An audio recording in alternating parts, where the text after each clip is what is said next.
ایک صاحب نے تاش کے بارے میں سوال کیا اور لوڈو کے بارے میں سوال کیا۔ اس کے بارے میں واضح رہے، عام طور پر جو مقابلے کیے جاتے ہیں میدانوں کے اندر، کرکٹ کے مقابلے ہو گئے یا فٹ بال کے مقابلے ہو گئے یا تاش کا مقابلہ یا لوڈو کا مقابلہ، عام طور پر مسئلہ کے علم نہ ہونے کی وجہ سے یا علم کے باوجود لوگ اس میں شرطیں بھی لگاتے ہیں۔ دونوں طرف سے رقم جمع کی جاتی ہے اور جو ٹیم جیت جاتی ہے ساری رقم اس کو مل جاتی ہے،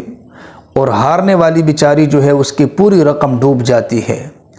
یہ جوئے کی صورت ہے، شرعاً یہ حرام ہے، ناجائز ہے، اس کی کوئی گنجائش نہیں ہے۔ اگر کوئی یہ کہے کہ ہم تاش کھیلتے ہیں یا لوڈو کھیلتے ہیں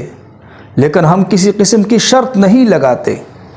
تو پھر بھی فقہاء نے لکھا ہے کہ اگر وہ اس کھیل کے اندر اس قدر مصروف ہو جائے اور اس قدر شوق سے وہ کہ دینی امور کی لاپرواہی اور غفلت ہو، تو ایسی صورت میں یہ بھی ناجائز ہے۔ لیکن اگر کوئی یہ کہے کہ جی ہم کھیلتے ہیں، نماز بھی پڑھتے ہیں، صرف وقت گزارنے کے لیے ہم کھیلتے ہیں، تو یہ ایک عبث فعل ہے، ایک فضول کام ہے، پھر بھی اس سے اجتناب کرنا چاہیے،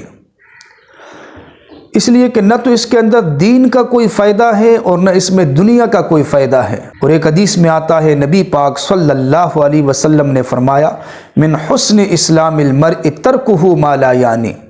کہ انسان کے مسلمان ہونے کی خوبی یہ ہے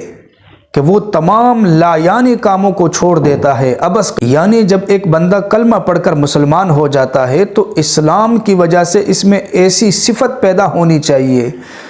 کہ وہ لا یعنی اور عبث اور فضول کاموں کو بالکل چھوڑ دے۔